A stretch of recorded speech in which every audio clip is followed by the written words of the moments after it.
ಮಸೀದಿಯ ಉರೂಸ್ ಕಾರ್ಯಕ್ರಮದಲ್ಲಿ ಉಸಿರಾಟದ ತೊಂದರೆ ಕಾಣಿಸಿಕೊಂಡು ಹಲವು ಮಂದಿ ಅಸ್ವಸ್ಥರಾಗಿ ಆಸ್ಪತ್ರೆಗೆ ದಾಖಲಾಗಿರುವ ಘಟನೆ ನಡೆದಿದೆ.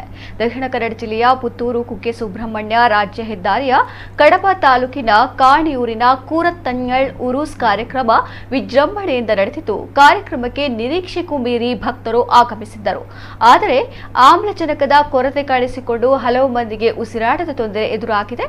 ಅಸ್ವಸ್ಥಗೊಂಡವರನ್ನ ಕಾಣಿಯೂರು ಮತ್ತು ಪುತ್ತೂರಿನ ಆಸ್ಪತ್ರೆಗೆ ದಾಖಲಿಸಲಾಗಿದೆ.